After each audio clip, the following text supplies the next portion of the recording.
So hello and welcome to yet another video of Bahi Khata by Sonal. तो आज BST chapter 2 class 12 को फिर से कंटिन्यू करते हैं। ठीक है, पिछले क्लास में हमने टेलर्स प्रिंसिपल्स ऑफ मैनेजमेंट के बारे में जाना। आज जानते हैं fuels principles of management. Fuel भाई साहब ने 14 प्रिंसिपल्स ऑफ मैनेजमेंट दिए थे। ठीक है, और जैसा कि मैंने पिछले वीडियो में कहा था, टेलर ने बात किया था वर्कर्स का। ठीक है, ये भाई साहब जिक्र करेंगे मैनेजर्स के पॉइंट ऑफ व्यू में बात करेंगे। ठीक है, तो अब बात करते हैं फ्यूल्स प्रिंसिपल्स ऑफ मैनेजमेंट। देखो, टेलर कौन था? Scientific management, father of scientific management. ठीक है, फ्यूल है मॉडर्न मैनेजमेंट के बाप। कौन है? Father of modern management. ठीक है, कौन? फ्यूल। ठीक है, अब बात करते हैं इनके प्रिंसिपल्स। फ्यूल भाई साहब ने इतने सारे प्रिंसिपल्स दिए हैं, 14, 1 2 3 4, इधर 14। ठीक है, एक एक करके बात करते हैं सबके बारे में। तो फर्स्ट है डिवीजन ऑफ वर्क। फ्यूल ने कहा कि काम बहुत बड़ा काम है, अगर टुकड़ों में अगर उस काम को किया जाए तो इजीली हो जाएगा, विद इन टाइम होगा, within optimum utilisation of resource के साथ होगा, वेस्टेज नहीं होगा रिसोर्स का। ठीक है, तो फ्यूल ने क्या कहा कि काम को एक बार में ही खत्म करने, मतलब एक बार बड़ा कोई बहुत बड़ा प्रोजेक्ट है, उस पर लगे पड़े हुए हैं, कंप्लीट नहीं हो रहा है टाइम से, टेंशन में कैसे कंप्लीट होगा, तो इतना टेंशन क्यों लेना है? छोटे छोटे टुकड़ों में बांटो काम को, अलग अलग लोगों में डिस्ट्रीब्यूट करो काम को, अलग अलग लोग वो सारा छोटे छोटे पार्ट्स ऑफ काम कंप्लीट करके आपको देंगे। ठीक है, फिर उसके बाद है अथॉरिटी एंड रिस्पॉन्सिबिलिटी। तो यहां पे अथॉरिटी का मतलब है, authority means power and responsibility means what? जिम्मेदारी, ऑब्लिगेशन। ठीक है,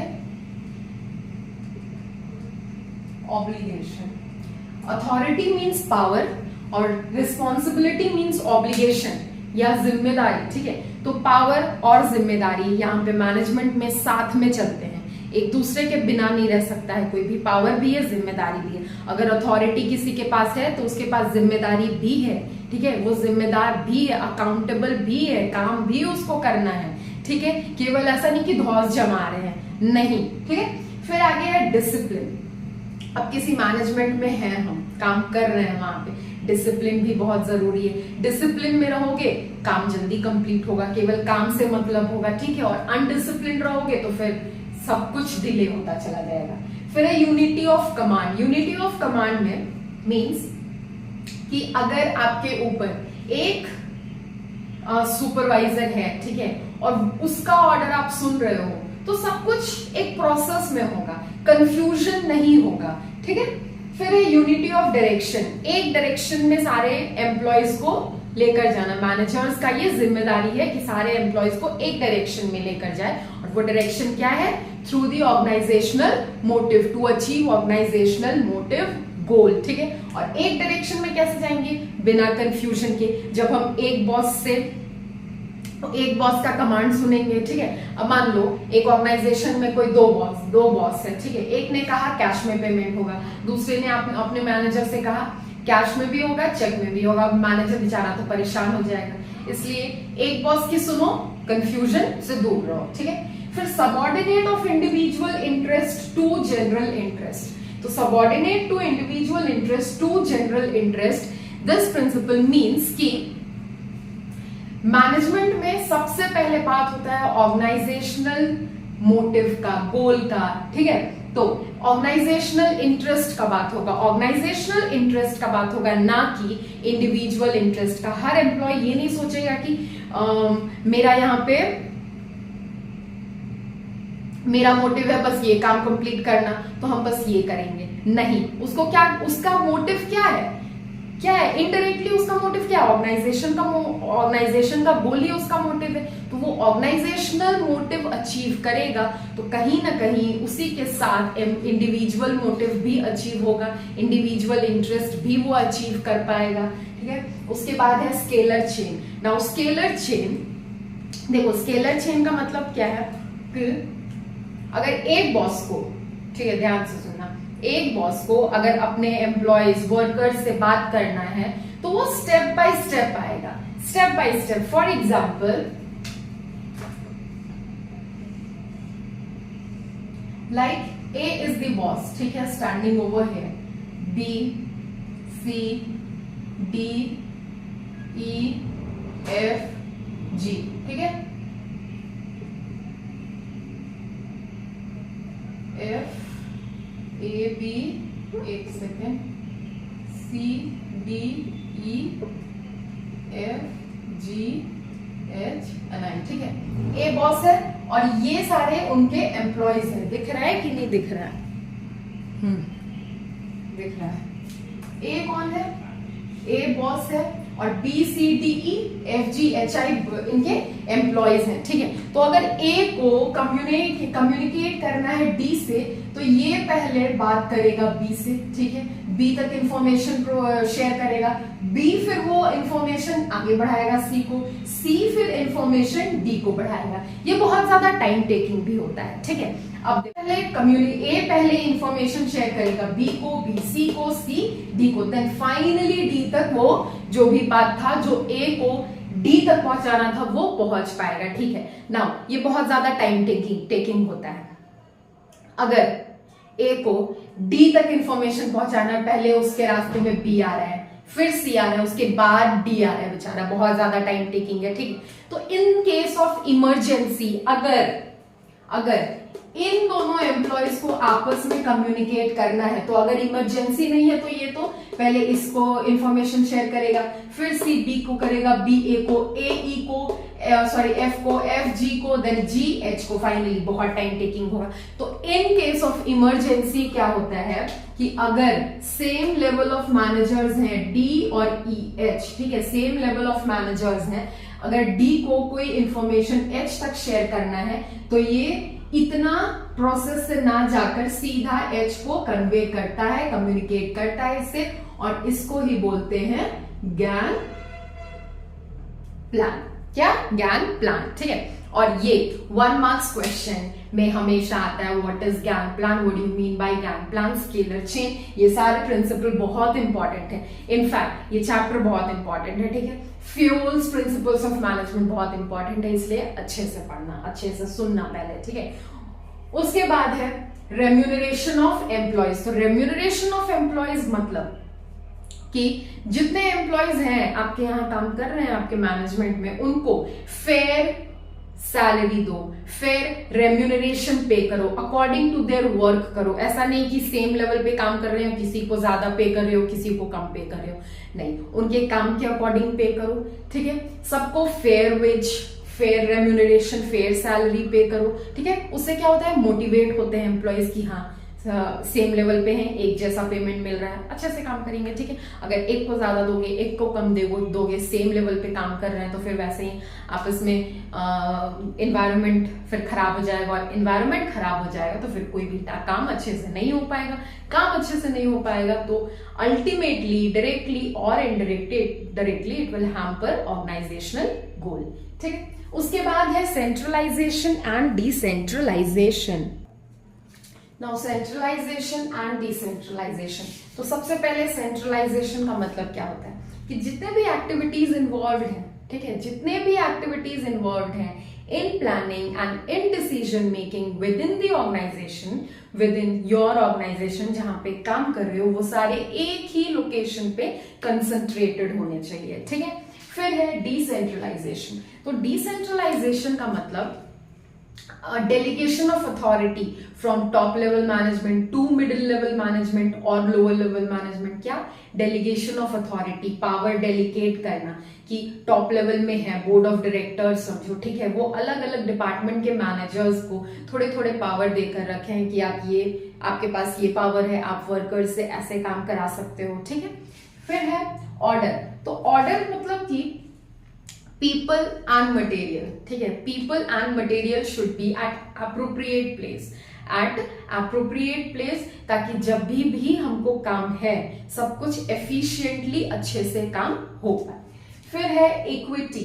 इक्विटी का मतलब कि सबको इक्वल ट्रीटमेंट मिले, सेम लेवल पे काम कर रहे हैं, अलग पेमेंट ना मिले, ठीक है। सेम लेवल पे अगर हम काम कर रहे हैं, अभी डिस्कस हुआ ना रेम्यूनरेशन ऑफ एम्प्लॉयज में कि अगर सेम लेवल ऑफ मैनेजर्स हैं या सेम लेवल ऑफ वर्कर्स हैं तो दोनों को अलग अलग रेम्यूनरेशन ना मिलकर सेम मिले, इक्वल ट्रीटमेंट हो, ठीक है। सारे वर्कर्स सारे मैनेजर्स से में इक्वल ट्रीटमेंट हो, भेदभाव बिल्कुल ना हो। फिर है इनिशिएटिव इसका मतलब सारे जितने भी वर्कर्स हैं ऑर्गेनाइजेशन में या जितने भी मैनेजर्स हैं उनको उनका ये ऑब्लिगेशन रिस्पॉन्सिबिलिटी है कि वो अपने प्लान्स या फिर उनके दिमाग में जो भी कुछ भी अगर एडवाइस है, ठीक है, तो वो आगे लाएं, उस चीज को सामने रखें, इनिशिएट करें दूसरों को भी, खुद भी इनिशिएटिव ले कि हाँ ऐसे काम करना है, हमको ऐसे काम करना है, वो स्टेप फॉरवर्ड ले, ठीक है। फिर उसके बाद है स्टेबिलिटी ऑफ पर्सनल मतलब, एक सेकेंड, स्टेबिलिटी ऑफ पर्सनल का मतलब कि मैनेजमेंट को feeling of job security provide करना चाहिए।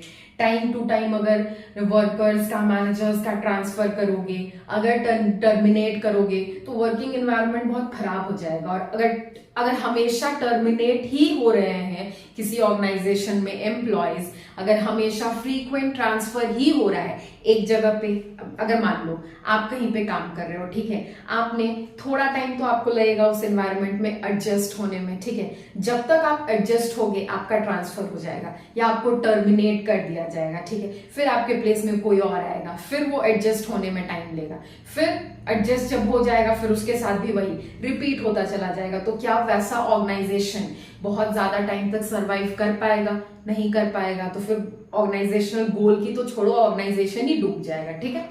फिर है स्पिरिट डी कॉर्प्स मतलब किसी भी ऑर्गेनाइजेशन, किसी भी मैनेजमेंट को हार्मनी में काम करना चाहिए, ठीक है, हार्मनी में मिलकर काम करना चाहिए।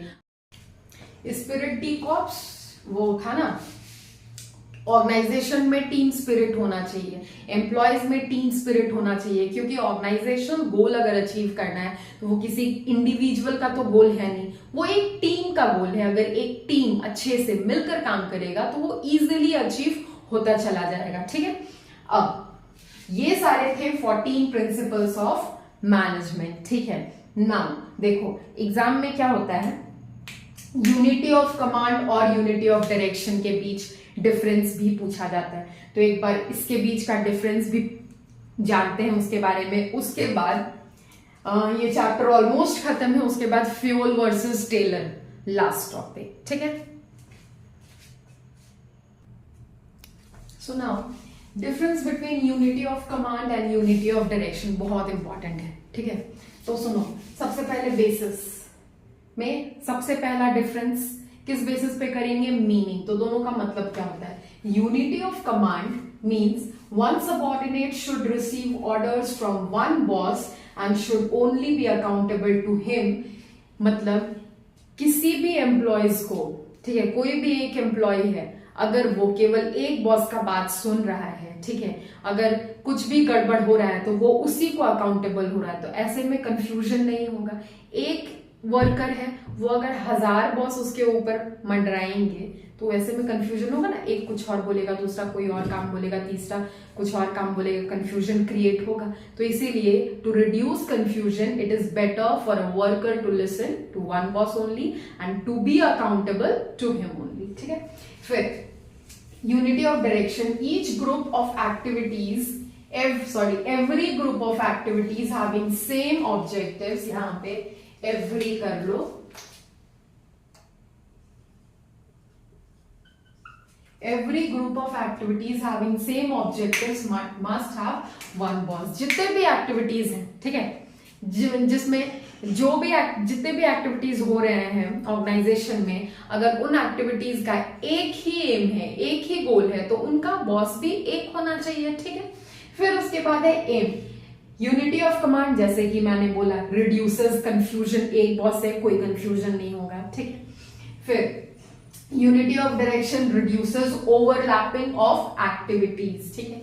Implication, affects an individual employee, unity of command, केवल एक इंडिविजुअल, किसी भी एक इंडिविजुअल एम्प्लॉय को ही इफेक्ट करता है। अगर एक वर्कर है, 10 बॉस है उसके ऊपर, तो वर्कर ही परेशान होगा, ठीक है, वो इफेक्ट करेगा केवल एक वर्कर को, ठीक है। अब unity of direction effects the entire organisation, ये क्या करता है, एंटायर ऑर्गेनाइजेशन को इफेक्ट करता है।